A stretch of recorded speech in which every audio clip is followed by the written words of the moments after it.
کرتا ہے، یقینی کرتا ہے کہ عبادتیں ہو رہی میری، ٹھیک ہے، تو اس بات کو ہم سمجھیں۔ تو غسل کب واجب ہو جاتا ہے وہ چیز ہم دیکھتے ہیں، تو کب غسل ضروری ہے۔ تو پہلی چیز، جنابت سے غسل واجب ہو جاتا ہے، یاد رکھیے، جنابت سے غسل واجب ہو جاتا ہے، یعنی مرد اور عورت جمع کر لے، ہم بستری کر لے ایک دوسرے سے، تب بھی غسل واجب ہو، خواہ منی نکلے یا نہ نکلے، دونوں ہی شکل میں جو غسل واجب ہو جاتا ہے، ٹھیک۔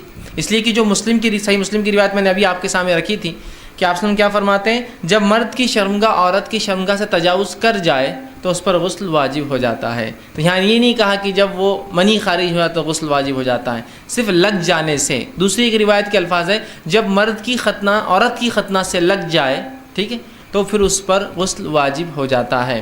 تو سب سے پہلی چیز جس کی وجہ سے غسل ٹوٹ جاتا ہے یا ہم پر غسل واجب ہو جاتا ہے، دونوں ہی باتیں ایک ساتھ یاد رکھیں، ٹوٹ بھی جاتا ہے ان چیزوں سے اور واجب بھی ہو جاتا ہے۔ تو اگر میں کہہ رہا ہوں غسل واجب ہو جاتا ہے مطلب ٹوٹ جاتا ہے تبھی واجب ہو جاتا ہے، ٹھیک۔ تو سب سے پہلی چیز جس وجہ سے غسل ہم پر واجب ہوتا ہے وہ یہ ہے کہ جب انسان ہم بستری کر لے، جمع کر لے، چاہے منی خارج ہو چاہے خارج نہ ہو، دونوں ہی شکل میں اس شخص کو جو ہے اور اس عورت کو جو ہے، اس مرد کو مطلب شوہر کو اور اس بیوی کو، دونوں کو غسل لینا پڑے گا، یاد رکھیے۔ یہ پہلی چیز ہے جس پہ غسل ہم پہ جو ہے واجب ہو جاتا ہے، یاد رکھیں، ٹھیک۔ اسی طرح اور اگر نیند میں انسان ہو، ٹھیک، اور نیند میں انسان اور منی خارج ہو جائے، ٹھیک، مثال کے طور پر آدمی نے کوئی خواب دیکھا ہو اور خواب دیکھنے سے جس کو احتلام کہتے ہیں، بہرحال احتلام ہو جائے، اور کوئی خواب دیکھا اور خواب دیکھنے کے بعد جو ہے منی خارج ہو گیا ہو، تو یاد رکھیے اس معاملے میں غسل واجب ہے۔ ہاں، اگر خواب دیکھا ہو لیکن منی خارج نہ ہوا ہو تو پھر غسل واجب نہیں، ٹھیک، لیکن اگر خواب دیکھا ہو اور منی خارج ہو گیا ہو تو یاد رکھیے یہاں بھی غسل واجب ہے، اس کو احتلام کہتے ہیں۔ تو ایک جنابت جس وجہ سے غسل واجب ہو جاتا ہے، جنابت کے اندر چاہے منی خارج ہو یا نہ ہو، دونوں ہی شکلوں میں ہو جاتا ہے، ٹھیک ہے، یا مکمل عمل ہو نہ ہو، صرف داخل کیا، کسی وجہ سے اس کو دور ہٹ جانا پڑا اپنی بیوی سے، ایسے مسائل ہو سکتے ہیں ان لوگوں کے ساتھ جن کو چھوٹے بچے ہیں، ٹھیک، کہ انسان جو اپنی بیوی کے ساتھ جو ہے ارادہ کیا ہو، داخل ہوا ہو، بچہ اٹھ گیا، فلاں ہو گیا، یہ ہو گیا، تو انسان دور ہٹ جاتا ہے، لیکن اب اس پر غسل واجب ہو گیا، پھر چاہے وہ بعد میں جمع کرے یا نہ کرے غسل اس سے واجب ہو۔ ورنہ بہت سے لوگ یہ سوال کرتے ہیں ایسا ہوا میں کیا کروں، ٹھیک، تو اس پر غسل یاد رکھیے واجب ہو گیا، کیونکہ یہاں حالانکہ منی خارج نہیں ہوئی لیکن پھر بھی ہوا، ہو جائے تب بھی ہوا، یا اسی طرح احتلام ہو جائے، مطلب نیند لگی، خواب دیکھا اور خواب کے بعد منی خارج ہونا شرط ہے، یاد رکھیے، تو بھی اس کا غسل جو ہے اس پہ واجب ہوا۔ اور احتلام مرد کو بھی ہو سکتا ہے، احتلام عورت کو بھی ہو سکتا ہے، تو ان شکلوں کے اندر غسل جو ہے ایک شخص کے اوپر یا اس عورت پر یا اس مرد پر یاد رکھیے غسل واجب ہو جائیں گے، یاد رکھیے۔ اب ضروری ہے، فرض ہے اس کے اوپر کہ وہ غسل لے لے، اور یہ چیز غسل کو توڑ بھی دیتی ہے، اسی لیے اس پہ غسل واجب اور فرض ہو جاتا ہے، ٹھیک۔ نبی اکرم صلی اللہ علیہ وسلم بہرحال قرآن کی جو ایک آیت میں نے آپ کے سامنے تلاوت کی تھی، سورہ مائدہ کی آیت نمبر 6، جس میں اللہ نے فرمایا اور اگر تم جو ہے جنوبی ہو تو نہا لیا کرو، ٹھیک، اگر تم میں سے کوئی شخص جنابت کی حالت میں ہو تو وہ غسل لے لے، ایک بات یہ تھی۔ دوسرا، نبی اکرم صلی اللہ علیہ وسلم کی صحیح بخاری کی ایک روایت ہے، آپ نے فرمایا کہا جب دونوں کی شرمگاہیں آپس میں مل جائیں تو غسل واجب ہو جاتا ہے، ٹھیک، اس لیے میں نے کہا منی خارج ہے نا، جب دونوں کی شرمگاہیں مل جائیں تو غسل ان دونوں پر واجب ہو جاتا ہے، ٹھیک۔ تو یہ پہلی شکل تھی غسل کے لیے، ٹھیک، جس کا تعلق شرمگاہ سے تھا اور جس کا تعلق، ٹھیک ہے، منی کے خارج ہونے سے تھا، چاہے وہ بیوی سے ہم بستری کی شکل میں ہوں یا صرف ملنے سے ہو جائے کہ داخل ہوا لیکن ابھی منی نہ بھی نکلا ہو، یا انسان احتلام ہو جائے، مرد ہو یا عورت ہو، تو غسل واجب ہوا۔ دوسری شکل جس میں غسل واجب ہو جاتا ہے وہ یہ ہے کہ ماہواری یا نفاس کے خون کے بنیاد پر، ٹھیک، یا کسی کو وہ مسئلہ جو ہر عورت کو ہر مہینے ہوتا ہے، جو اللہ رب العزت کی طرف سے، بہرحال یہ ایک رحم ہے، میں اس کی تفصیلات انشاءاللہ آگے رکھنے والا ہوں، ورنہ بہت سے لوگ اس کو ایک سزا سمجھتے ہیں اور اس کے پیچھے ایک عقیدہ بھی ہوتا ہے لوگوں کا۔ وہ عقیدہ یہ ہے چونکہ حوا نے جو ہے آدم کو بہکا، اس طرح سے بہرحال ایک عقیدہ عموماً ہوتا ہے، چلن میں ہے، میں جانتا ہوں کہ حوا نے چونکہ آدم کو بہکایا تھا تو ماہواری کا خون جو اس کو مینسس ہوتا ہے وہ اللہ نے سزا کے طور پر دیا، بول کر ایسا عقیدہ افسوسناک باتیں مسلمان عورتیں رکھتی ہیں، ٹھیک، جب کہ یہ اللہ کی طرف سے ایک رحم ہے، اس لیے کہ اس کے رحم ہونے کی دلیل یہ ہے کہ جب عورت کو اولاد پیدا ہونے والی ہوتی ہے تو یہ خون آنا بند ہو جاتا ہے، اسی لیے کہ اسی جگہ سے پھر بچے کی ناف جڑ جاتی ہے اور مکمل خون کا دوران وہاں سے شروع ہو جاتا ہے، تو یہ رحم ہے اللہ کی طرف سے۔ ایک اولاد کی پیدائش سے پہلے اللہ اس کے رحم کو تیار کر دیتا ہے۔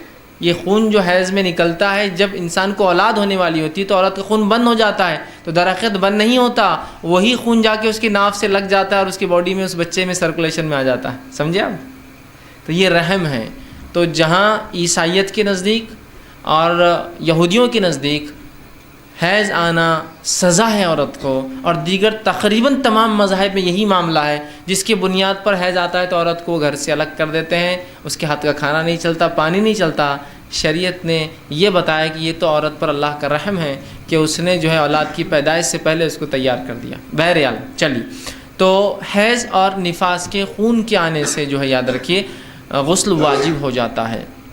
یہ دوسری شکل ہے. ٹھیک ہے، اس لیے کہ اللہ رب العزت جو اس کے تعلق سے سورہ بقرہ سورہ نمبر 2 آیت نمبر 222 میں فرماتا اور کہتا ہے فَاعْتَزِلُوا النِّسَاءَ فِي الْمَحِيضِ وَلَا تَقْرَبُوهُنَّ حَتَّى يَطْهُرْنَ فَإِذَا تَطَهَّرْنَ فَأْتُوهُنَّ مِنْ حَيْثُ أَمَرَكُمُ اللَّهُ. دیکھیے آیت کا ترجمہ یہ ہے، حیض کے دنوں میں عورتوں سے الگ رہو اور پاک ہونے تک ان کے قریب نہ جاؤ، جب پاک ہو جائے تو جہاں سے تمہیں اللہ نے حکم دیا ہے جا سکتے ہو. تو یہاں دیکھیے دوسری بات آ گئی کہ اگر عورت کو حیض آ جائے تو انسان اس کا غسل اس پہ واجب ہو جاتا ہے. اور ایک بات یہ بھی پتہ چلی کہ اس دوران آدمی جو ہے عورت سے ہم بستری نہیں کر سکتا ہے نا، کیوں؟ تو یہاں کیا بیان کیا؟ تو الگ رہو. تو یہ الگ اسی معنی میں ہے، یاد رکھیے کہ اس سے ہم بستری نہ کرو. اس معنی میں نہیں ہے کہ ان کو گھروں سے نکال دو یا خود گھر سے نکل جاؤ، یقیناً اس معنی میں نہیں. یا ان کو الگ کمروں میں کر دو اور خود الگ کمروں میں، اس معنی میں نہیں ہے. اس لیے کہ نبی اکرم صلی اللہ علیہ وسلم کی زندگی سے ہم کو دیکھنا پڑے گا کہ اس آیت پہ آپ نے کیسا عمل کیا. اپنی عقلیں نہیں، چونکہ ظاہر تو ایسی دکھ رہا ہے کہ ان کو الگ رہو، ہے نا، تو ہم سمجھے الگ سے یہاں مراد نبی اکرم صلی اللہ علیہ وسلم کے تعلق سے ماں عائشہ فرماتی ہے کہ نبی اکرم صلی اللہ علیہ وسلم میرے مانڈی پر لیٹتے اور تلاوت قرآن کرتے جبکہ میں حیض کی حالت سے ہوتی. تو الگ کرنے سے مراد کیا ہے؟ ہم بستری مت کرو، بس یہ معنی ہے. الگ کر دو سے مراد الگ گھر الگ کمرہ نہیں ہے. ہوتا تو آپ کیوں پڑھتے؟ اسی طرح وہ کہتی ہے کہ میں حیض کی حالت سے ہوتی اور نبی اکرم صلی اللہ علیہ وسلم مجھ سے ایک بار کہا کہ مسجد جا کر چٹائی لا، بچھانے کی جو ہوتی.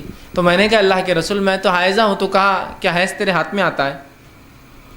اگر ناپاک نہیں ہے تم جا کے لا سکتے ہو، تمہارا ہاتھ ناپاک نہیں ہے، حیض کی وجہ سے تم نماز ادا نہیں کر سکتی ہو، لیکن اس کا ہرگز مطلب نہیں ہے کہ تم نجس ہو چکے ہو. اس لیے کہ مومن نجس نہیں ہوتا، یاد رکھیے. ہاں مشرک جو ہے ظاہری اعتبار سے نہیں لیکن اس کے عقیدے کے اعتبار سے نجس ہے. مشرک بھی ظاہری نجس نہیں ہوتا، یاد رکھیے کہ آپ اگر انما المشرکون نجس، قرآن نے کہا کہ مشرک نجس ناپاک پلید ہے، تو اس کا مطلب وہ ظاہری نہیں ہے، ظاہری غلاظت نہیں ہے، اس کا مطلب یہ اس کے عقیدے کی وجہ سے وہ نجس ہے. تو مومن اپنے عقیدے کی وجہ سے کبھی ناپاک نہیں ہوتا، نجس نہیں ہوتا، یاد رکھیے. ٹھیک ہے، تو کہا کیا حیض تیرے ہاتھ میں آتا ہے؟ مطلب میں تو ہاتھ کی بات کرنا، ہاتھ تو پاک ہے تیرے، وہ اٹھا کے لانے میں کیا حرج ہے. ٹھیک ہے، تو یہ روایتیں اس کی دلیل ہے، یاد رکھیے. اسی طرح ماں عائشہ رضی اللہ عنہا فرماتی ہیں کہ آپ صلی اللہ علیہ وسلم کی میں کنگھی کرتی، سر میں تیل لگاتی، آپ کا سر دھوتی جب کہ میں حیض کی حالت سے ہوتی. تو الگ کر دو میں مراد کمرہ الگ گھر الگ نہیں ہے، صرف ہم بستری نہیں کرنا. اس لیے کہ اس حالت میں آپ کا سر دھو رہی ہے، وہ آپ کے سر میں تیل لگا رہی ہے، سر کی مالش کری.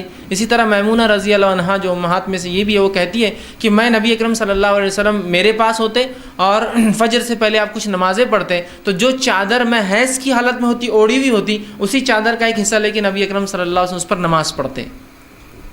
اگر الگ کر دو سے مراد الگ کمرہ الگ گھر ہوتا تو کیا آپ صلی اللہ علیہ وسلم ان کی اوڑھی ہوئی چادر کو آدھی وہ اوڑھی ہوئی اور آدھی بچھا کر نماز پڑھتے؟ اس پہ نہیں، آپ فوراً کہہ دیتے کہ بھائی سب نکل جاؤ یہاں سے اب، اس لیے کہ تم سب ناپاک ہو چکے ہو. ٹھیک ہے، تو یہاں اس سے مراد یہ ہے. ورنہ بہت سی جگہ یہ ہوتا ہے کہ لوگوں کو عورتوں کو الگ کر دیا جاتا ہے، ایسا کوئی مسئلہ نہیں ہے یاد رکھیے. ٹھیک ہے، الحمدللہ. تو دیکھیے یہاں جو ہے حیض کی حالت کے تعلق سے بتایا گیا. اسی طرح جو ہے آپ صلی اللہ علیہ وسلم فرمایا، یہ صحیح مسلم کی روایت آپ نے فرمایا، جتنے دن تجھے حیض آتا تھا اتنے دن ٹھہری رہے پھر غسل کر لے. ایک صحابیہ نے ان سے سوال کیا نماز کے تعلق سے حیض کا، تو کہا جتنے دن حیض آتا ہے ٹھہری رہے اور اس کے بعد نماز پڑھ لے. تو حیض وہ خون ہے جو ایک عورت کو آتا ہے بنا کسی زخم کے، جو اس کے رحم سے نکلتا ہے، جو مخصوص ایام میں مہینے کے آگے پیچھے ہو سکتا ہے کچھ، لیکن مخصوص ایام جو اسے پتہ ہوتے ہیں اس میں نکلتا ہے، اور اس کا مخصوص ایک رنگ ہوتا ہے جس سے پہچان سکتی کہ یہ حیض کا، اور اس سے علاوہ جو نکلتا ہے اس کو شناخت ہوتی ہے حیض کا نہیں ہے. بہرحال اس کو حیض کہا جاتا ہے. اب نفاس کیا ہے؟ نفاس وہ خون ہوتا ہے جو اولاد کی پیدائش کے بعد نکلتا ہے، جس کی مدت جو ہے مختلف عورتوں کو، اور حیض اور نفاس دونوں کی مدت مختلف عورتوں کو مختلف علاقے کے اعتبار سے، سرد اور گرمی کے اعتبار سے، جسامت کے اعتبار سے، دبلے اور موٹے ہونے کے اعتبار سے، حالت کے اعتبار سے مختلف آتی ہے، نسل کے اعتبار سے مختلف ہوتی ہے. اس میں کوئی جس کو کہیں گے کہ ریجڈ رول نہیں کہ ایسا ایسا ایسا ہوتا ہے، کچھ بھی ہو سکتا ہے، اینی تھنگ. ٹھیک، عمومی اعتبار سے جو بتایا جاتا ہے وہ یہ آتا ہے کہ سائنسی اعتبار سے بہرحال یہ ہے کہ 1 سے لے کر 7 دن اور 7 دن سے لے کر 15 دن مخصوص عورتوں کو، کچھ لوگوں کا ایسا ہو سکتا ہے، لیکن عمومی اعتبار سے 1 سے لے کر 7 دن ہو سکتا ہے، ٹھیک، یا 1 یا 3 ہوتا ہے، یا 5 ہو سکتا ہے، یا 7 ہو سکتا ہے، یا کچھ مخصوص کو 15 بھی ہو سکتا ہے، حیض خاص طور سے یاد رکھیں۔ نفاس وہ خون ہوتا ہے جو پیدائش کے بعد آتا ہے، اس کی مدت کوئی طے نہیں، شریعت میں کچھ بھی ہو سکتا ہے۔ افسوس کی بات ہے لیکن ہمارے پاس مسلمانوں میں طے مدت ہے، کتنی؟ 40 دن، فکس 40واں دن ہوا پھر عورت نہاتی ہے اور اس کے بعد کیا ہوتا ہے؟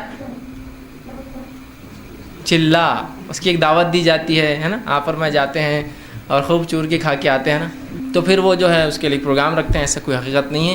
اور ایسا کتنی بار ہوتا ہے کہ عورتوں نے، گھر کی بڑی عورتوں نے، اور میں اکثر یہ کہتا ہوں بہرحال عورتیں اس کو برا نہ لگنے دیں اور مجھ سے بدلہ لینے کی نہ ٹھان لیں، بہرحال ایک عام بات بہرحال میں بولتا ہوں، اور بالخصوص بوڑھی عورتیں بہرحال میرے سے بدگمان نہ ہوں، میں تو ان کی دعاؤں کا جو ہے طالب ہوں، لیکن بہرحال جو دین ہمارے پاس چلتا ہے اس دین کو میں اپنی زبان میں کہتا ہوں بوڑھیوں کا دین۔ ہمارے پاس جو اسلام ہے وہ بوڑھی عورتوں کا اسلام ہے۔ شادی ایسی کیوں؟ دادی بول رہے ہیں، مطلب وہ بوڑھی کا دین نہیں ہے، شریعت کا، اللہ اور رسول کا دین نہیں ہوتا ہے۔ یہ حیض اور نفاس کے مسائل ایسے کیوں؟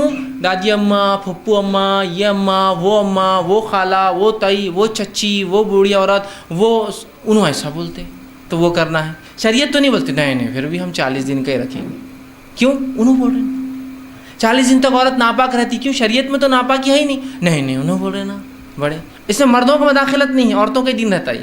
یہ شادی سے پہلے ایسے رسومات کیوں؟ نہیں دادی بول رہے تھے اس کے بغیر تو ہو ہی نہیں سکتا، نانی بول رہے تھے۔ تو ہمارے پاس جو ایگزسٹنگ ریلیجن چلتا ہے اسلام، وہ بوڑھیوں کا دین ہے، وہ دین نہیں ہے جو اللہ نے بھیجا اپنے نبی کے ذریعے محمد صلی اللہ علیہ وسلم، اور جو صحابہ کے ذریعے ہم تک پہنچا، وہ دین نہیں ہے، یہ بوڑھی عورتوں کا دین ہے۔ وہ جو بولیں گی وہ ہوگا، صحرا باندھ دو تو باندھنا ہے۔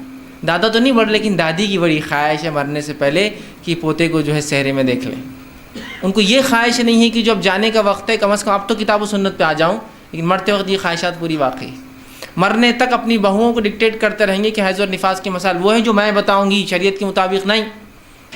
ہمارے خاندان میں 7 دن عورت حائضہ رہتی ہے تو 7 دن رہو، آتا ہے نہیں آتا رہو، بس سمجھ رہے آپ بات کو؟ بوڑھیوں کا دین، ٹھیک۔ تو بہرحال میں عورتوں کے خلاف بھی نہیں ہوں، بالخصوص بوڑھی عورتوں کے نہیں، لیکن میں یہ کہنا چاہتا ہوں کہ عورتیں اگر علم نہ ہو تو خواہ دین میں تبدیل لانے کی کوشش نہ کرے، اور یہ جسارت بہت بڑی چیز ہوں گی آخرت کے اعتبار سے، یاد رکھیے کتاب و سنت کے مطابق۔ اور افسوس ہمارے پاس جو طہارت کے مسائل اکثر چلتے ہیں، وہ طہارت کے مسائل کتاب و سنت کے مطابق میں کہہ رہا ہوں نہیں ہیں، وہ اکثر طہارت کے مسائل یا تو یہودی روایتوں کی بنیاد پر ہیں یا نصرانی روایتوں کی بنیاد پر، جس کو اسرائیلیات بولتے ہیں۔ اسرائیلیات کے مطابق ایک عورت 40 دن تک جو ہے نفاس کی حالت میں رہتی ہے اور 40 دن پاک ہوتی ہے، یہ بائبل کی روایت ہے، 40 کے لفظ کے ساتھ۔ مسلمانوں مین و نان لے لیا، نبی اکرم صلی اللہ علیہ وسلم کیا فرمانے، خون آئے تو ٹھہری رہے، رک جائے تو غسل کر لے، ختم۔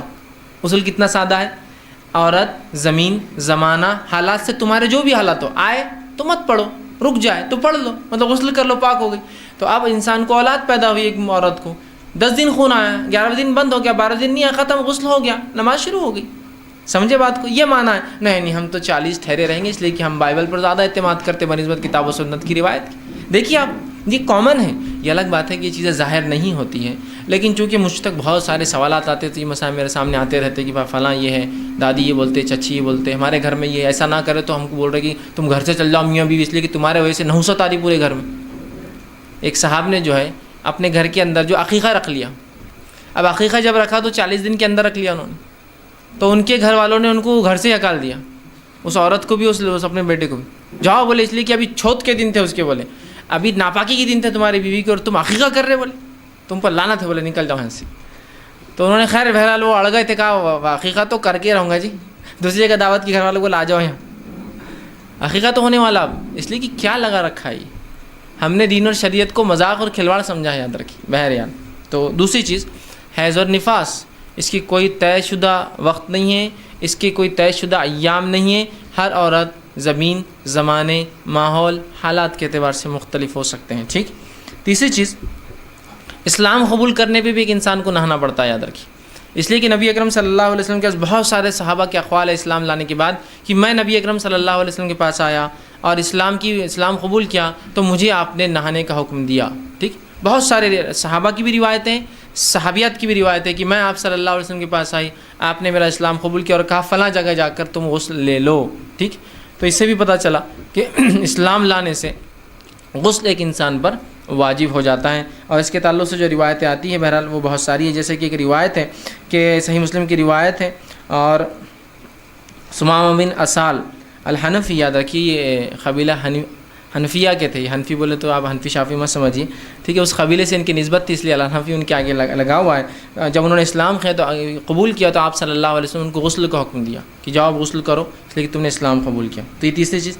چوتھی چیز جو ہے موت جو ہے اس سے بھی غسل واجب ہو جاتا ہے، اس لیے کہ آپ صلی اللہ علیہ وسلم میت کو غسل دینے کا حکم دیا رکھے. تو موت بھی جو ہے غسل کو جو ہے واجب کر دیتی ہے، اور اس تعلق سے بہت ساری صحیح روایتیں موجود ہیں کہ موت سے غسل انسان پر جو ہے واجب آ جاتا ہے. تو یہ چند مقامات تھے جہاں غسل واجب ہوتا ہے، اور وہ چار ہی چیزیں یاد رکھی اتنی جس سے غسل آپ پر واجب ہوتا ہے. اس کے علاوہ تمام چیزوں میں غسل جو ہے مستحب ہوں گا. میں آگے رکھوں گا کہاں کہاں غسل مستحب ہے، ابھی ہم صرف وہاں وہ باتیں رکھ رہا تھا جہاں واجب ہو جائیں گا.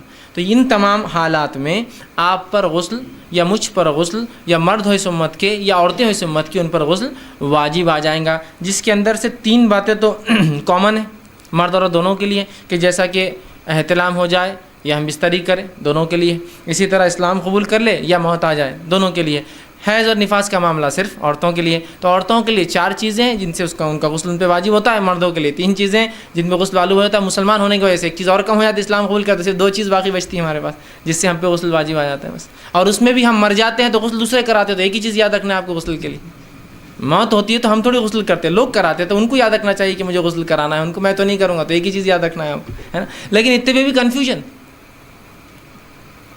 بھی کنفیوژن، میں نے فلاں کیا میرا غسل باقی ہے نہیں ہے، میں نے یہ کھا لیا میرا غسل باقی ہے نہیں ہے، میں نے وہ دیکھ لیا میرا غسل رہا ہے نہیں رہا، میں نے اتنا واضح ہے. اس کے بعد بھی شکوک اور شبہات اپنی عبادت میں نہیں ہونا چاہیے. ٹھیک. تو کتنا آسان ہے دیکھیے. ایک ہی چیز میں سمجھ رہا ہوں جو ظاہر ہے، ایک چیز عورتوں کے لیے خاص، ایک چیز مرد عورت دونوں کے لیے، اور 2 چیزیں ایک اسلام قبول کرنے والے کے لیے تو میرے لیے نہیں، کوئی نو مسلم ہو تو اس کو آپ کروا سکتے ہیں، آپ کے سامنے قبول کریں. اور ایک مر جائے تو وہ میں بھی نہیں کروں گا، آپ بھی مر جائے تو آپ کے لیے بھی کوئی دوسرا کریں گا. عورتیں مرے یا کوئی دوسرا کرتا ہے، وہ ان کو یاد رکھنا چاہیے کہ مجھے غسل کرانا ہے. تو سمپل ایک ہی چیز ہمارے لیے بچتی ہے جس کو یاد رکھنا ہے ذہن میں. عورتیں 2 چیزیں یاد رکھ لیں، ہم بستری اور حیض نفاس. مرد ایک ہی چیز یاد رکھے کہ احتلام ہو جائے، منی خارج ہونا اس میں شرط ہے، یا اپنی بیوی سے ہم بستری کی نیت کرے اور کرنا شروع کرے لیکن اس سے منی خارج ہونے سے پہلے کچھ وجہ سے الگ ہو جائے کچھ وجہ، تو بہرحال اس معاملے میں اس پر جو ہے غسل واجب آ جاتا ہے. تو یہ تھے جہاں غسل ہم پر واجب آ جاتا ہے یا غسل ٹوٹ جاتا ہے یا جس کی وجہ سے غسل کرنا ہم پر ضروری ہے. ٹھیک ہے. چلیے آئیے اب اس کے بعد